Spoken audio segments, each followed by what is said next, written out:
Well, good afternoon, everyone, and thanks for joining us for this webinar regarding the opportunity for grant funding through the Michigan Alliance for Animal Agriculture.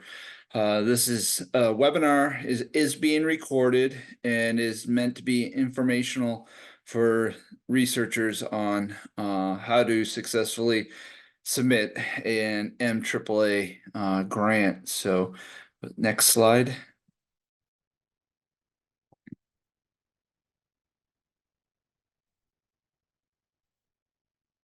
There we go. So today, there's myself, James Averill. I am the Assistant Director of AgBioResearch. I oversee the M-AAA portfolio of our several intramural grant funding programs, and so I'll be presenting here at the beginning of the webinar, and then I'm going to hand it over to my colleague Ron Bates from MSU Extension, and specifically in the Agriculture and Agribusiness Institute.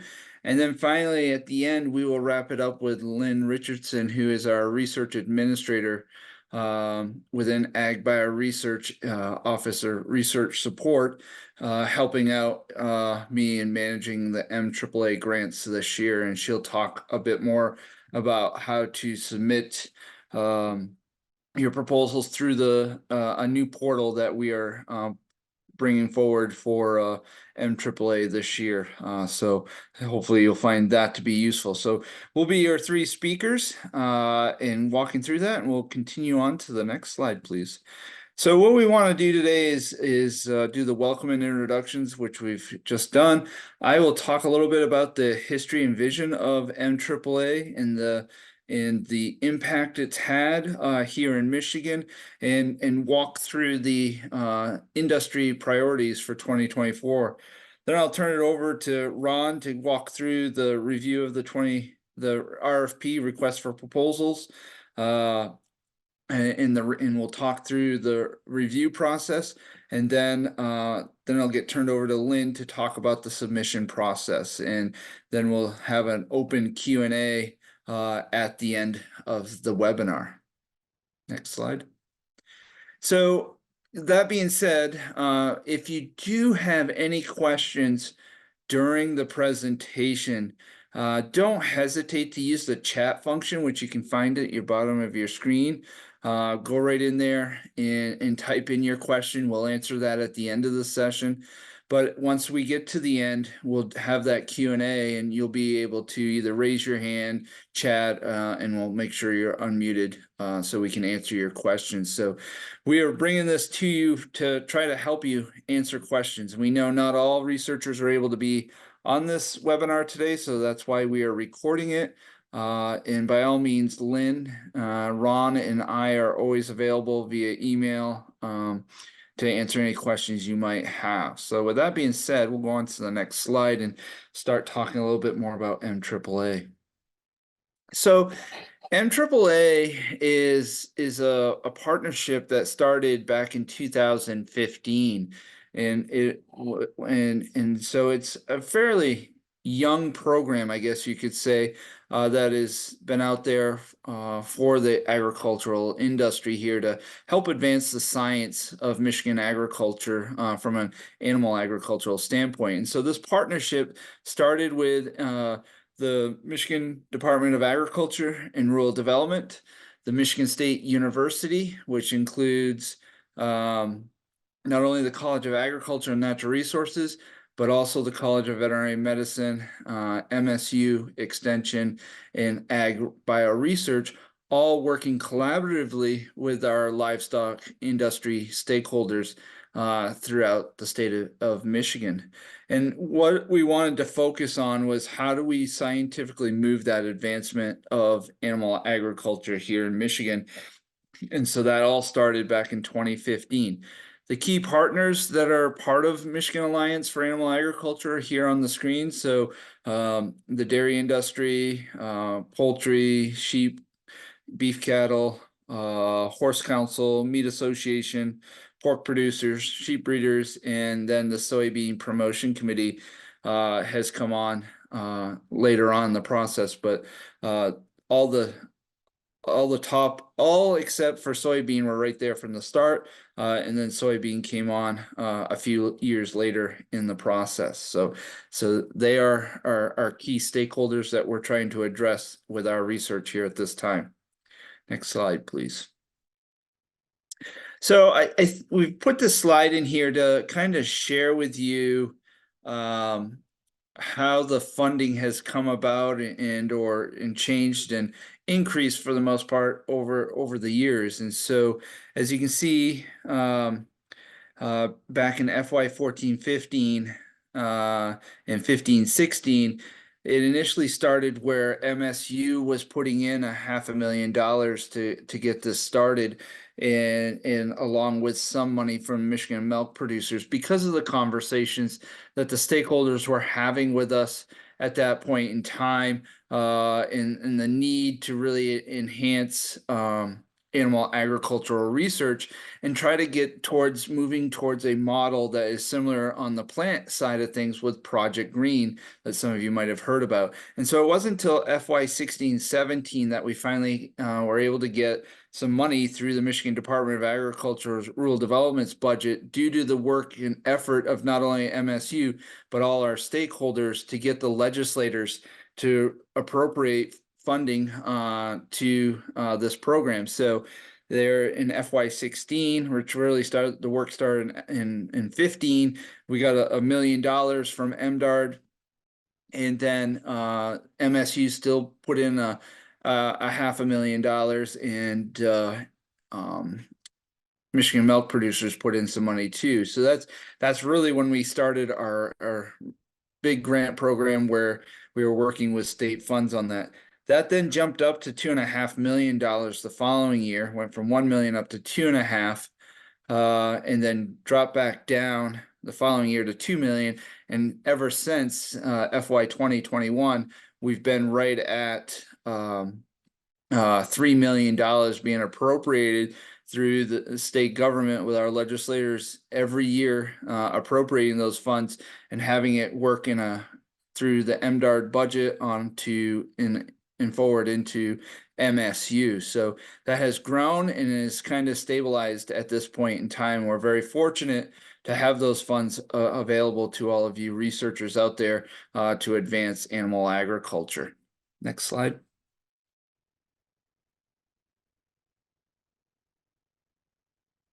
So one of the things I want to point out to you is that a lot of the information we're going to be sharing today is all available on our website for Michigan Alliance for Animal Agriculture. And so if you get into the AgBioResearch webpage, which is AgBioResearch .msu.edu, I think it is, or it will come up, and you'll get in there, and at the top there'll be about, and there'll be plant or animal, and if you go in under animal, you'll get right to the Michigan Alliance for Animal Agriculture, which is what you see here today. And so at the website, we have a number of documents there for you. One is the RFP, request for proposals.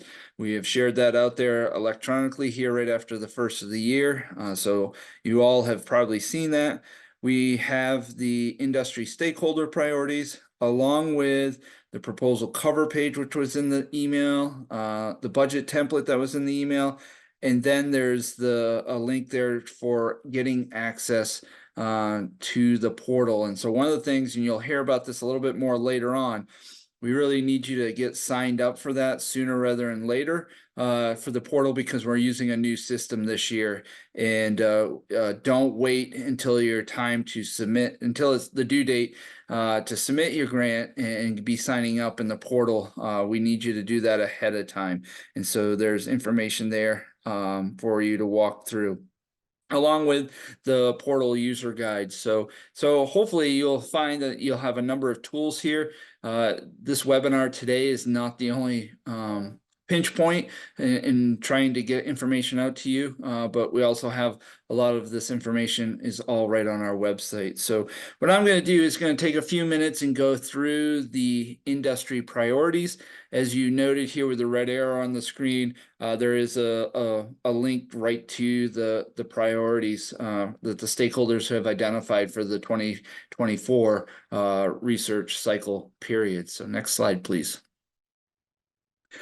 So as you'll note, whether as I go through this slide deck and on our website and what was attached to the email for with the RFP, is that each commodity group or stakeholder has 3 to 4 major bullets in which they have identified as research priority areas, and then underneath them they might have additional sub bullets that will further clarify the bigger bullet. But so here on the page today, I'm not going to read every line for you, but Michigan Allied Poultry Industry, which is egg layers, turkeys, and broilers, is as we are a very big egg layer state and a very respectable turkey producing state, and our broiler industry is growing. They still have major overarching priorities that are around disease and nutrition. And then on the egg layer, some specific priorities there with the cage-free aviary and lighting, the things that they're having to do and to be in compliance with state statutes. And then the turkey and broiler, is the meat birds, is antibiotic management and skin issues that they see there. For the Michigan Cattlemen's Association, so our beef cattle producers, cattle health and well-being is a big thing for them, such as bovine tuberculosis and respiratory diseases. But they also have some components about environmental sustainability, and this has been something that's getting more and more traction and being talked about in the last few years within the agricultural industry here in Michigan. So they have some things around that, but they also have ones around economic sustainability and how to create value for their products, not only maybe live animal, but processed animal, but then there might be byproducts and so forth. So some economic sustainability. And finally, is an outreach component, which might be more in line with the extension component of the M-AAA grant process. And we'll be talking about the 3 options there are for proposals here in a few minutes. Next slide, please, Lynn. Michigan Farm Bureau, as you might have noticed, was a stakeholder. I didn't specifically list them off as we had them, but they've been a huge supporter for animal agriculture and the M-AAA program right from its initiation, and we appreciate their partnership. They have a number of a few more big bullet priority areas than some of the commodity groups, but you can see things from animal health to workforce development, emerging diseases, food safety, meat processing side of things, and automation where possible. So they cover quite the gamut there.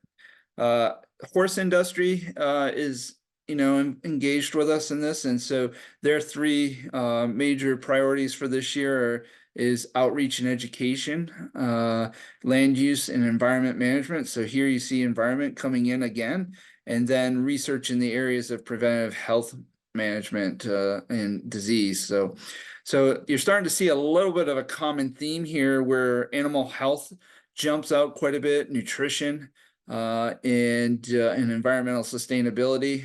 There's some consistencies across these commodity groups. Next slide, please. So the Michigan Meat Association is got 4 major buckets here, and that's workforce development in trying to help find creative ways to entice and get people trained for this trade or sector of animal agriculture. Emerging issues is another one with controls or prevention of issues or topics that affect meat, poultry, and game animal food safety. So on the food safety side of things, Then there's the operational processing, wastewater disposal options, and food safety controls. So again, here are some environmental things, but also some automation and so forth. And then finally, the licensing of facilities and USDA inspection upgrades of current facilities. So those are some of the things that are out there. That last one really speaks to some of the new regulations that are coming out from an environmental standpoint. So hopefully that this will intrigue some of you to submit something that would help advance the Michigan Meat Association. Next slide. Michigan Milk Producers are our biggest dairy organization here in the state of Michigan. They're going to have some things here in their bullets that are, again, some sustainability, workforce development, but also looking at some nutritional side of things, or the impact of nutrition with the use of high oleic oil soybeans or tar spot and corn silage. And then finally, they're looking for projects that deal with alternative uses of milk. Finally, or here on this slide is Michigan pork producers. Our swine industry is really, again, the animal health side of things. Consumer acceptance of production practices is one that's hit their radar in trying to help people understand housing options and why pigs are being raised the way they are. And then they also have environmental issues, as we've talked about, and other stakeholders' priorities, and then farm innovation to compensate for limited labor. So again, workforce is coming back into the mix here with the pork industry. Next slide. I believe this is my last slide, and then I'll be turning it over to Ron Bates. The Sheep Producers Association is really looking at how to improve sheep production efficiencies in a number of areas, while also has a priority around developing tools to allow producers to track and improve production and sustainability metrics. So there's maybe some opportunities for if more efficient electronic ways maybe of helping do record keeping and monitor metrics for themselves, for the industry. Educational programs are big out there for the sheep industry, and then methods to improve product quality, both from a meat, milk, and wool, all three aspects of the products that the sheep industry can be producing. As we've noted earlier, MDARD plays a key role in getting the funds through them to MSU for this grant program, but they also have an opportunity to identify their priorities for animal agriculture. And shockingly, animal diseases are at the top of their list, but they also then come in and talk about animal welfare, environmental sustainability, and emerging contaminants and diseases. So those are some things there that would fall under that are cross-cutting across all the livestock species, all this, and including the stakeholders that are here today or are being a part of M-AAA. And then finally, Michigan Soybean Committee, as I shared, they came in a few years after M-AAA got up and going because of how some of their priorities fall into animal agriculture and how they can help them in their industry. So maximizing the value of soybean meal and livestock and using it as a nutrition, a high source of protein, to how is manure management as a nutrient on cropland and how it impacts that, and already hit on the protein source, and then the increase the use of soybean products in the animal agriculture industry. So again, those are the priorities for 2024 stated by our current members of the Michigan Alliance for Animal Agriculture. So we'll go on to the next slide. And at this time, I'll turn it over to Ron Bates, where he'll start out talking about key dates and go through that RFP. So Ron, the floor is yours. So good afternoon, everyone. If I've not had the opportunity to meet you before, I serve as the director of our Agriculture and Agribusiness Institute for MSU Extension. And so what that means is I work with our outstate staff across the state of Michigan as they work with the farming community as well as other with agribusiness as well as consumers. Before I move on, I noticed that we do have someone on the phone, so that we can appropriately recognize you. The person that's on the phone, last four digits of 7407. Would you mind introducing yourself?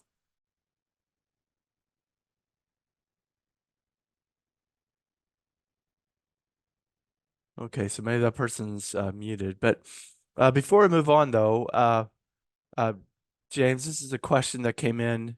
And this is from Dr. Benjamin asking that if this RFP support hiring of consultating services of SME from other land-grant universities. And I could cover that more maybe in the budget discussion, but I don't know if you wanted to cover that now. I figured you'd cover it in the budget section, Okay, so. all right then I'll just go ahead and move on. And again, thanks everyone for being here this afternoon. Really nice turnout here. So just the first slide here is really just remind you that the deadline is proposals are due February 26th at 5 p.m. So close of business on the 26th. And also, as James mentioned, please do go ahead and sign up within the portal. So don't wait till 4 o'clock on the 26th to start that process because you may be too late. So please remember that date and circle that big. And when you have a few minutes, go ahead and get yourself registered. Then as you're getting ready to submit your materials, you'll be ahead of the game there. So we will kind of move through this review process fairly quickly. Notification and awards will be in the middle of May, May 16th. You'll have funds available June 1st.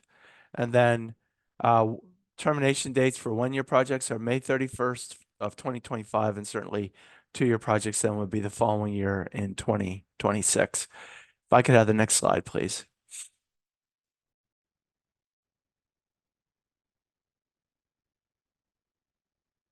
So as you get started, please remember to read the page limits, read the RFP, I'm sorry, carefully. As you notice on the RFP, there are 5 bullets. Please read those because those are some new things, reminders for the 2024 program. Remember that the page limit is 3 pages for items 2 through 8. So we'll discuss that a bit later. Also, letters of support.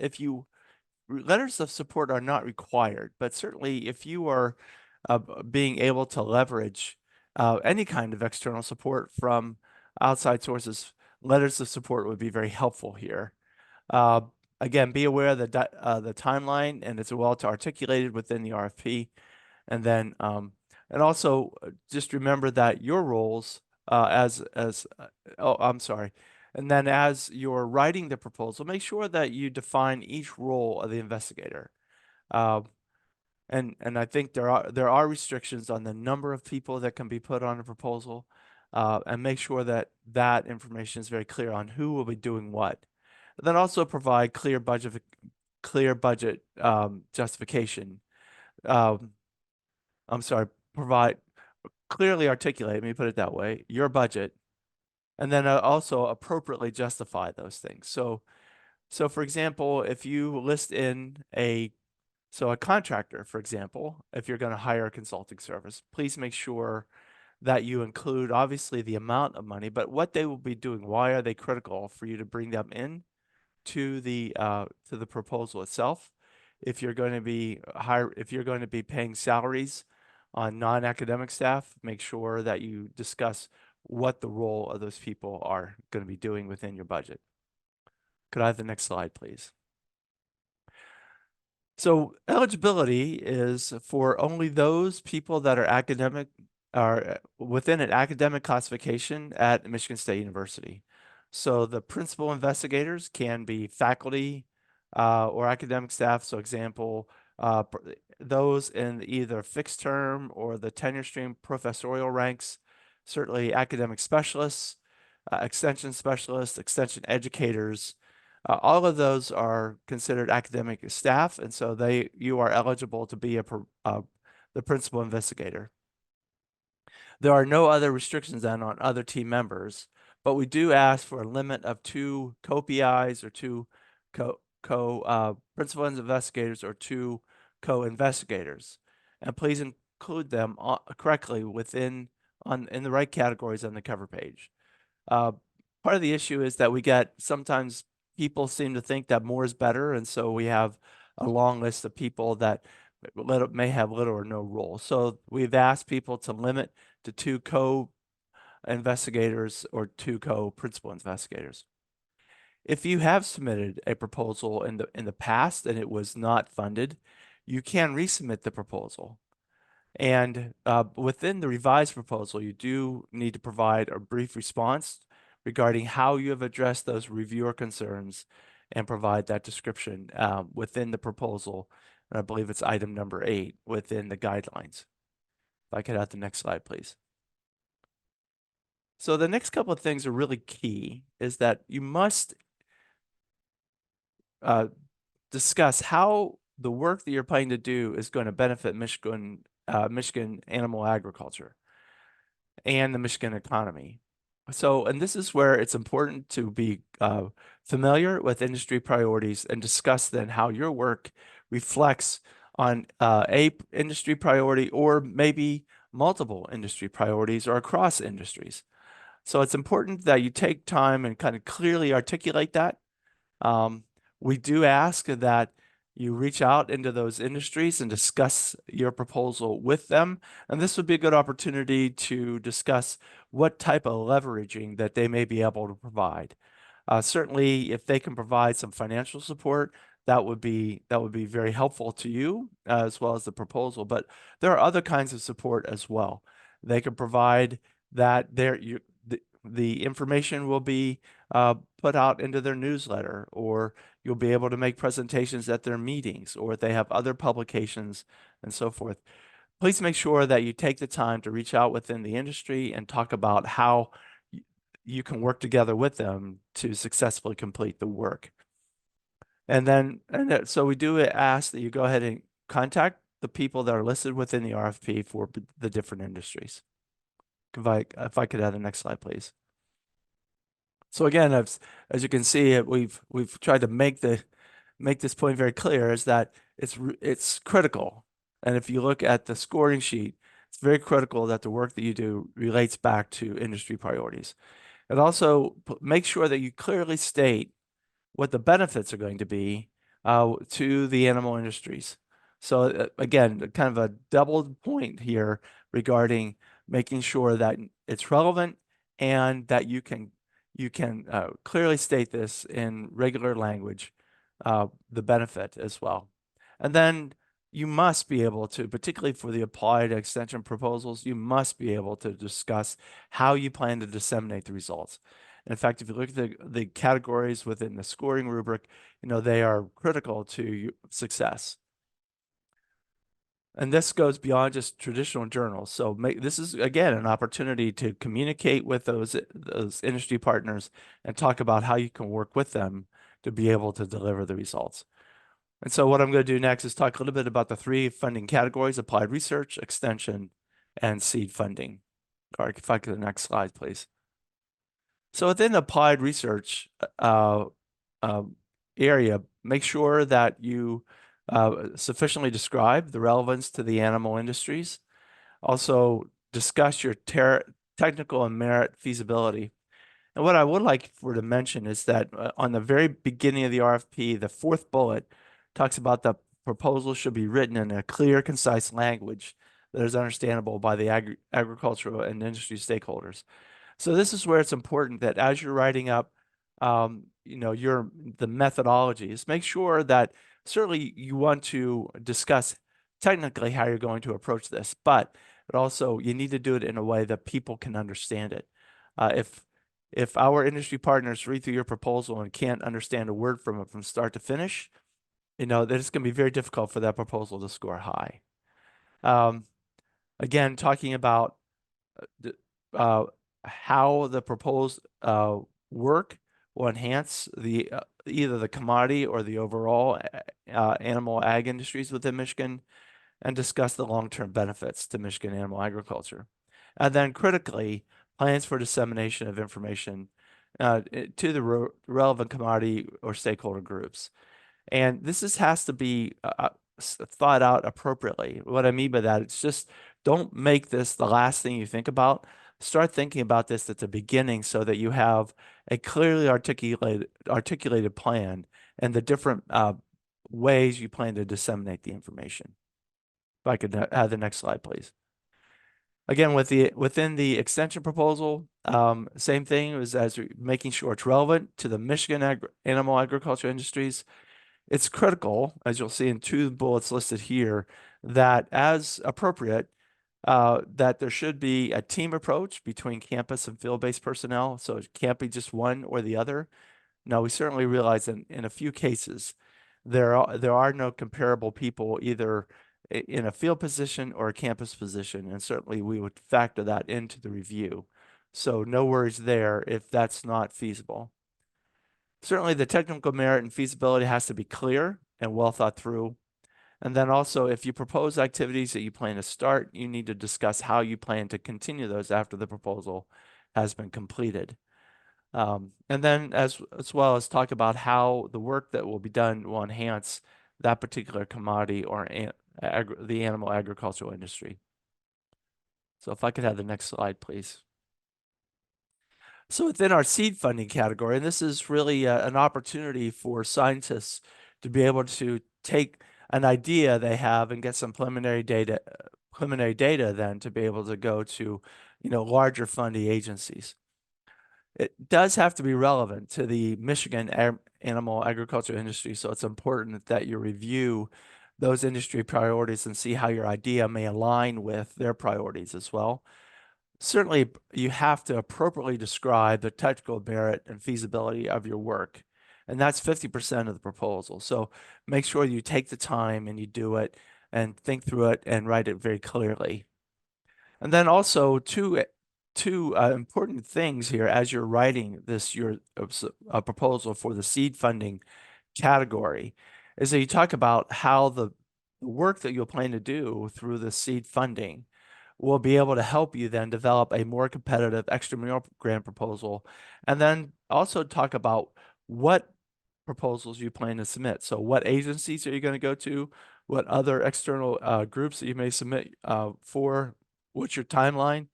And so forth. So, reviewers are looking for, that you plan to a particular agency or another external group, and when when you think the appropriate submission will be, and maybe what their funding limit could be. So think as you're thinking about putting together a seed proposal, it's important that you certainly make sure that you can clearly articulate you can do the work, but make sure it's relevant to the Michigan industries, and then how you plan to use that information to develop further proposals for funding. If I could have the next slide, please. So if we look at the funding available through the Michigan Alliance for Animal Agriculture, within the applied section, you can have a 1 or 2 year duration, and for a maximum of $75,000 per year, or a total of $150,000. So you can go 2 years for $150,000. Extension, which is somewhat new this year, it's a 1 or 2 year duration with a maximum budget of $40,000 per year, or for 2 years, $80,000 as well. And then for seed grants, they are 1 year projects, and the maximum budget there is $25,000. Also, as you're thinking and putting together your budgets, please note that salaries for any academic staff, so this is people within either the fixed term or professorial, tenure stream professorial ranks, academic specialists, extension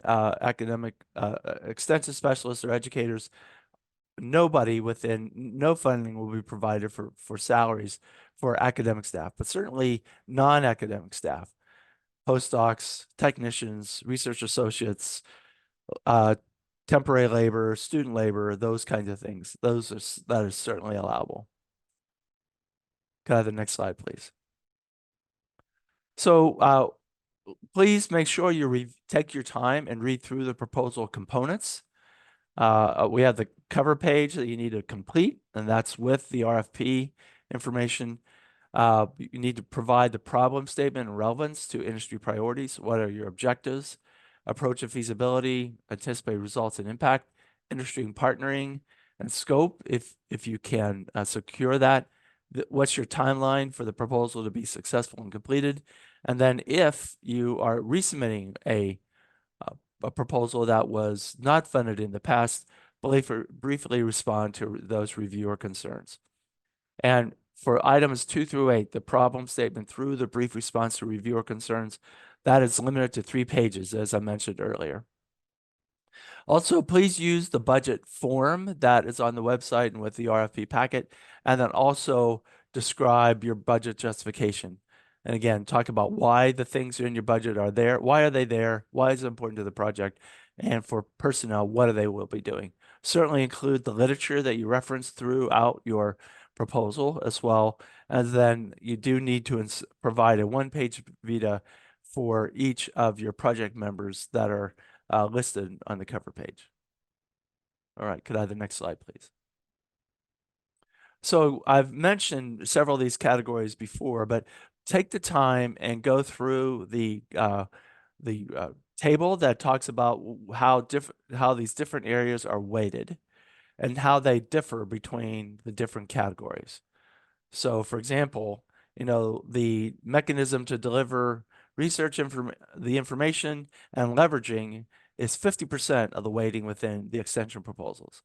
So however, like in applied research, the technical merit and then also the mechanism to deliver is also 50%. So you can take the time and think about that as you're writing a proposal and making sure that you provide that you take the time and work toward answering the questions that are mentioned within this evaluation criteria to be successful.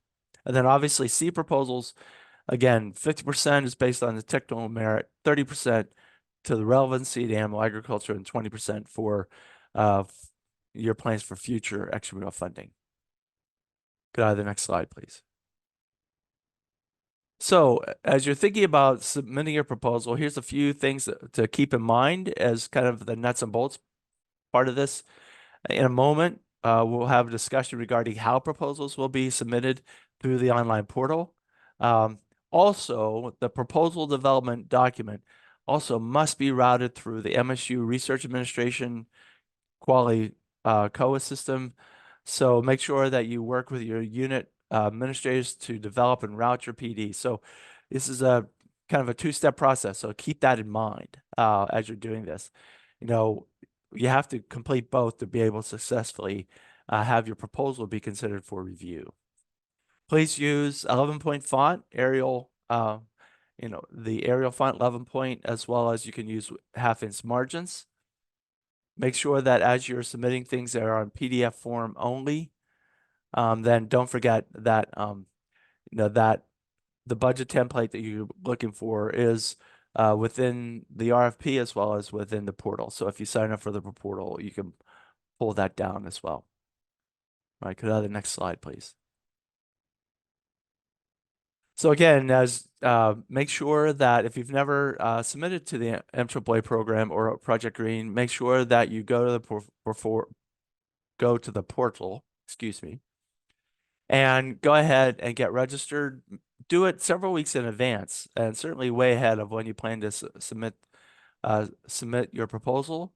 And then again, you can.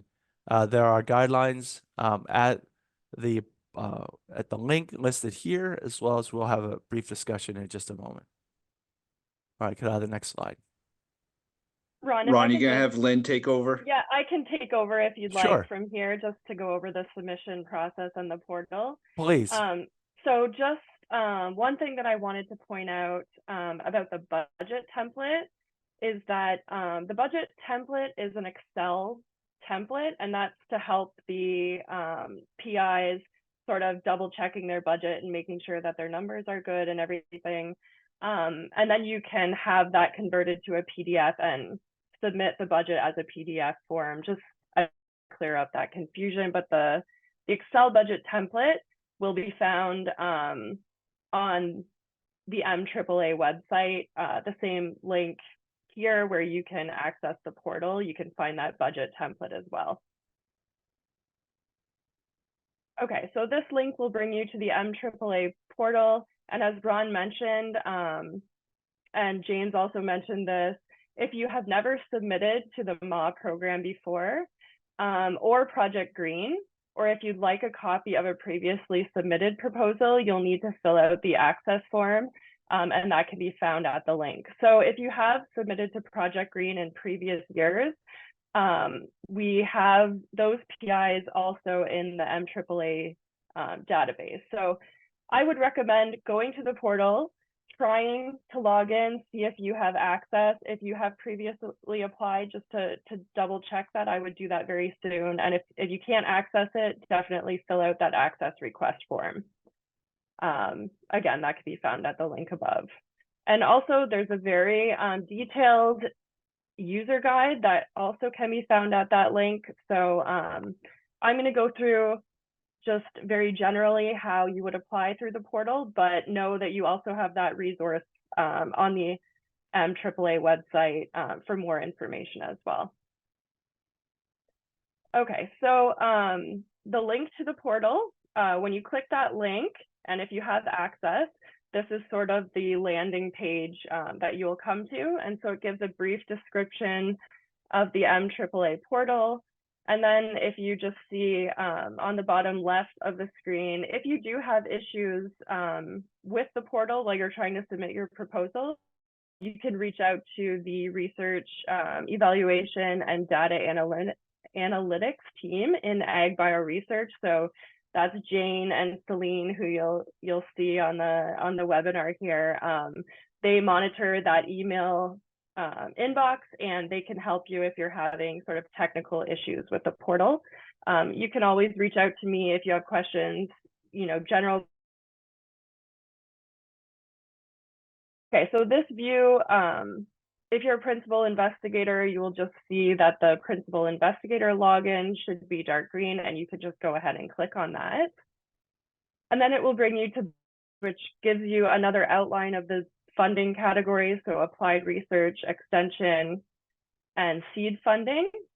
And it also will outline the evaluation criteria for each of those funding categories. So if you click on the funding category, it will give you the funding period, funding amount, and then the evaluation criteria. So then to submit your proposal, you would just click on Go to Submit. And then you come to this screen. And to start a new proposal, you just would click this New Proposal button up in your top right corner. And so when you're completing the fields, the proposal information, you have to include a title, otherwise you won't be able to save your proposal. So once you enter a title, then this Save as Draft button will turn green, and you have the option to save the draft. So I just went in and did a couple test proposals so I could show you some screenshots, but you're just going to fill out the information as it appears here. Again, for the project attributes, you choose a commodity category or categories and the commodity groups that may apply. Quick project overview, 3 to 4 sentence description on potential impact. If you have human subjects or animal use approvals that you'll need to get before you can start the project, you're going to indicate that here. And then there's a place to upload your proposal files. So there's a limit of 2 attachments, and again, they have to be PDF attachments. And once you've attached at least 1 file, the Submit button will turn green, and then you're able to submit the proposal through the portal. Okay, so if you have saved your proposal as a draft, it will show up in your list. And if you want, let's say you've put your initial information in and you save it and you want to go back and complete it at a later date, you would just click on the proposal that you want to continue to edit. And then these 2 buttons will appear. You can either hit edit and then obviously continue to edit and complete the proposal. If you want to withdraw the proposal, you can hit delete. Once you hit delete, you will have another box pop up that asks you if you're sure that you want to delete the proposal. So, you know, just in case you accidentally hit the wrong button, you have that, that will pop up as well that you have to confirm. So then once you've completed all of the fields and you've attached your proposal file or files, you just hit submit, and then your proposal has been submitted through the portal. And just to reiterate what Ron said earlier, this is only, you know, one step of actually submitting the proposal. Please also remember that you have to do a proposal development document or PD document in the Koali research system. And again, if you're not sure what this is or if you need assistance with this, please reach out to your unit research administrators, and they should be able to help you with that as well. And that is also clearly stated on the website. Again, if you have any questions about that, you can reach out to me. I'd be happy to give you more information on that if needed. Okay, and this is just a quick diagram of the life cycle, which Ron went over, I think, with the timeline. So once you submit the proposals are sorted based on the funding category, and they'll all be reviewed and scored by panel members. And then there will be a meeting where all those scores are reviewed, and it's a meeting with the stakeholders and the M-AAA leadership where the funding decisions are made. And then notifications are created and emailed to the lead principal investigators, and summaries and copies sent to department chairs and the institute directors. And then the financial award request is made to CANR budget office, and then the department budget officers are notified of the award setup. And that sort of completes the cycle. And from start to finish, from the time you submit your proposal until the time sort of the project is begin, is about 3 months in total. So again, this is just our contact information. If you have questions, you know, based on the program or priority industry priorities, you can reach out to James or Ron. If you have questions about the submission or the portal, you can reach out to myself or the research evaluation and data analytics team as well. And that's all that I have. So I don't know if Ron and James, you have anything to add, or if you want to open it up for questions.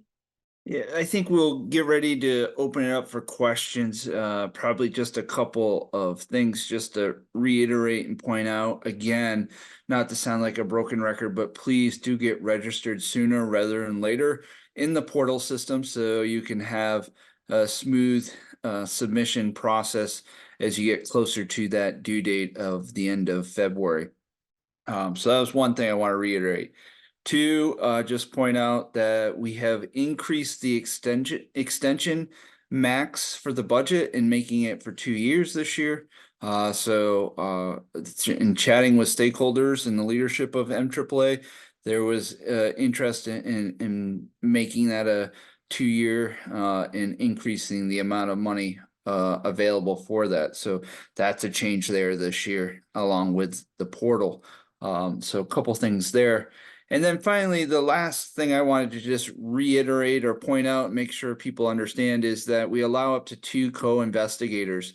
One of the things that happens once the submissions are in play or are all submitted, the due dates come, is then Ron and I work to identify reviewers for the proposals. And if we listed everybody and their brother that might potentially have a little piece of your research, we would struggle to find faculty to play roles of reviewers. We typically try to have 2 faculty reviewers and then an industry representative. And so I just want to explain why there's only 2 co-investigators allowed. So a couple of those things I just wanted to point out. I know we have some questions that are coming up, and maybe we start walking through those. So Ron, I think you responded to Madonna's initial question about outside vendors. I don't know if that was visible to everyone, but maybe just speak to what you shared with her. Sure. And so I answered it live through my comments, is that, but if you as a PI, or your research group, or your extension group are putting together a proposal, and you need to work with an outside vendor, a contractor, to do something, certainly that is allowable. Make sure it's appropriately noted within the budget, as well as provide the justification of that. So working with an outside group should not be an issue, as long as they are not one of the PIs or co-PIs. So thanks, Ron. So maybe I'll answer some of these initial questions that are coming up and speak to them. One question is it appropriate to submit a proposal for extending an ongoing project scheduled to conclude on 5/31/2025, or would it be more suitable to wait until the 2025 call for proposals to request the extension if the option of extending an ongoing project is available? So we do allow for extensions. And so typically we wait until you're within a year or so of the due date. So I'd for this person that's asking this question, I'd wait till May or June to ask for an extension. We can do a no cost extension with some justification of why you're needing to extend it. Maybe it's something where unfortunately, the PI had a major illness that didn't allow you to work for several months, and so you're behind and you'd like to do that. So we allow for those no cost extensions. If the question is further asking for more money to extend it, that the answer to that is no, that's not allowed. You would have to submit another proposal building on, and what we'd be looking for is for you to build upon that previous proposal that you submitted. So hopefully that answers that question there. But I'll pause, and Lynn, are we able to unmute everybody, or is that one-on-one, that not knowing who asked this question because it says anonymous attendee in the question area? Yeah, so everybody is automatically muted. I think Okay. they can raise their hand and I can unmute them, but just There you go. Yeah. So yeah, if the just for go ahead, Lynn. I was just gonna say, just for clarification purposes, what I think they might be asking is if their project ends on May 31st, 2025, is the 24 funding year or the 25 funding year more appropriate for them to request funds for building upon their project? Oh, okay. Sorry. Yeah, if that's so, all right. I was thinking other things, but so if it's that, I think if you have data that there's nothing saying you can't have multiple projects going on at the same time from different years of funding for M-AAA. So if you feel you have a case and enough data early on already to further go on and answer the next question that might be happening regarding that research, you could apply this year. So you don't have to wait till the 2025 call for proposals, as long as it's staying within the priorities of the stakeholders' priorities list. So if there's anyone that wants to further raise a hand regarding this question, by all means, feel free to, and we can unmute and let you speak. If not, I'm going to go on to the next anonymous question I see, and that is, can you provide some examples of dissemination of outcome to industry groups other than traditional journals? And Ron, I know as a past reviewer, where I know the group has talked about, so maybe I'll speak to that, but Ron, you might be able to fill in the gaps here. Really, this is thing that the industry groups want to see some stuff on, and to be a successful proposal and increase your odds of being funded, is that you are doing some outreach to the appropriate industry or stakeholder groups. So for example, if you were doing dairy cattle research, that you were on nutrition, I guess you could say, is, are you then reaching out and working with the various nutritionists in the state? Are you going to some of the M-AAA meetings or Dairy Farmers of America meetings and sharing that information so the producers are getting this information? Or is there some sort of newsletter that it's getting pushed out to them, or through an MSU extension bulletin board type thing? So those are some of the things that they're really looking for from an outreach, that it's, because most farmers are not going to read the Journal of Dairy Science if you're a dairy researcher. And so making sure it's with that applied research or is getting to the farmers' hands for them to read about. So Ron, you might want to add a little bit more to that. No, I'd be glad to. And again, just to reiterate what James mentions, is that our stakeholder partners, this is one of their main concerns as it relates to funding proposals, is that, is the information going to get out so that people can use it? So as I mentioned before, be very purposeful. Think about what you will do to be able to get information once you get the results in place out. So this could be through the MSU Extension News, which is, if you're not familiar with the news, go ahead and look that up. There's the ag part of the MSU Extension website gets over 200,000 hits a month. So, this is an opportunity that you can talk about the MSU news. You can talk about that you're going to make sure that this is going to be released as a bulletin, and you can mention, the hit rate within the MSU Extension website. You can reach out to those commodity groups and say, I would like to be able to put this into your newsletter, or if they have a magazine, or some other way that they distribute information, so that and then also you can mention that you would be glad to speak at certain other other events and so forth. So I think being very purposeful, and this is where the talking with some of your extension colleagues would be very helpful, and thinking about ways to get this put out through multiple channels as well. So and that's where I think in the interaction with the different commodity groups could be very helpful, because that way they could talk to you about ways that they think it would be helpful to get information that you've put together out into for the farmers to use. Thanks, Ron. Is there any further questions on this question? If so, please raise your hand. All right, not seeing any. I'm going to go on to Madonna's question, and your question, Madonna, is there allocation of funding based on commodity groups or type of submission, such as applied seed or extension? And there is the short answer is no, there is no allocation.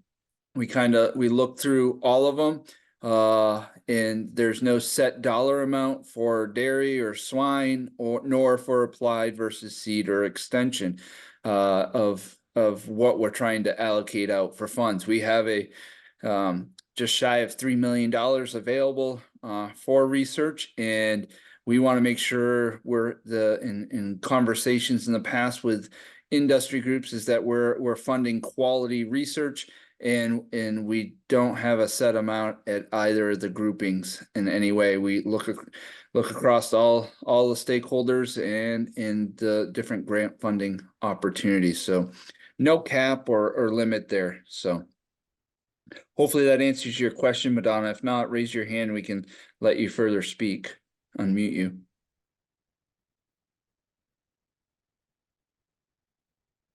All right, I'm assuming we helped answer Madonna's question. Thanks for the question, Madonna. The other question I have is from Kim Cassida, and so Kim's asking, is matching from industry required? And so I think that's a really good question. a number of the industry or commodity groups don't necessarily have a lot of money to help support from a matching standpoint and financially. So there's no requirement. It's just highly encouraged where if you can get matching dollars, that helps make you a stronger proposal. But at a minimum, if they're not able to match with any money, maybe getting a letter of support from them is worth a lot typically to the industry stakeholder groups who are reviewing these proposals, that they say, oh, not only are you aligning with, I'm going to say, the sheep world, and with Kim wanting to maybe do some grazing work, with guessing, they're not going to have money to support the research. But if they say, hey, yeah, we support your research and here's a letter of support, that goes a long ways in reaffirming that you're meeting an industry priority for the reviewers, and then the group, the stakeholder leadership group, when they review all the proposals. So And then also, hopefully that helps you there, Kim. Oh, Ron, do you want to add? yes, if you don't mind. So, Yeah. and that's why if you read in the proposal, talks about excuse me, leveraging versus matching. And I think everything that James said is spot on. But then also this is an opportunity if you can get that particular entity to commit to saying, and we will release your information in their magazine or their newsletter or their Facebook page or speak at their conference.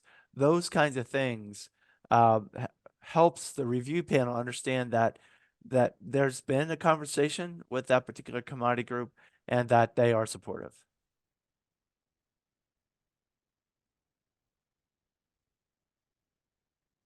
All right, Kim, did that answer your question? If you have a further follow-up or something on that, by all means, feel free to raise your hand. All right, not seeing it, but if it pops up, we can come back. Another question that's come up here is, for seed funding, do we need to submit the same fully articulated proposal as for the regular fund application, or a shorter version is okay?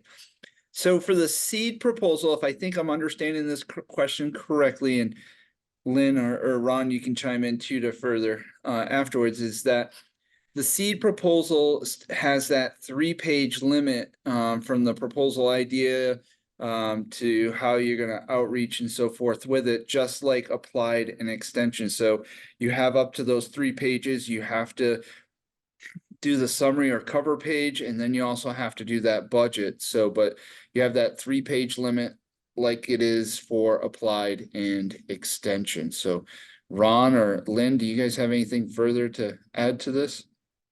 So I think particularly as I think about successful proposals that have been funded within the seed category, this is an opportunity to help fully articulate your idea.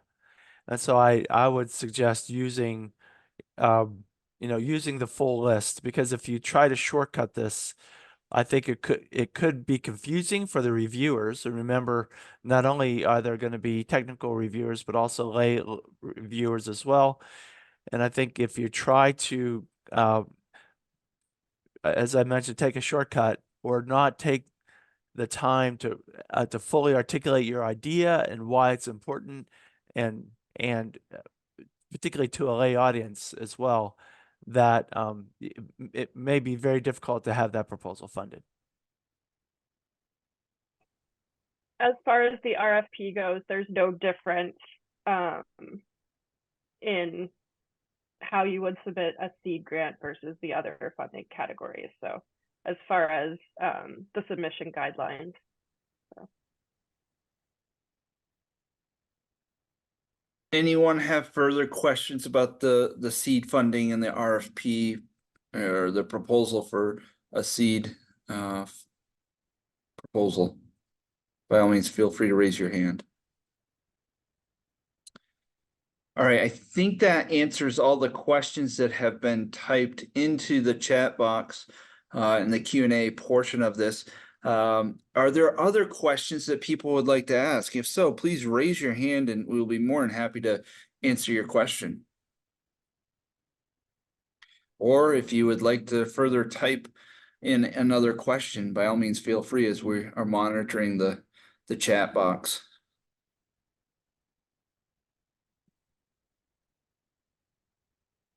Well, we're giving you another minute or so to further chime in. I just want to thank Jane and Celine for jumping on here as part of the webinar today, as they are managing the portal for your submission. So they were sitting in to, just in case there were some specific portal questions that Lynn specifically could not answer, as Ron and I probably are not the best to be answering those types of questions. So really appreciate Jane and Celine taking the time out of your day to be part of this. And I also want to thank our other speakers of Ron Bates with MSU Extension, as he helps me manage the M-AAA grant program, and then Lynn for helping organize our webinar and all the work she did to get the presentation put together. So thank you for all your efforts, all of you. So with that, one last final call for any questions. Either raise your hand or type in a question in the Q&A. I'm seeing there's no additional ones at this time. So one last call for any questions. Feel free to raise your hand at the bottom or type in the Q&A box.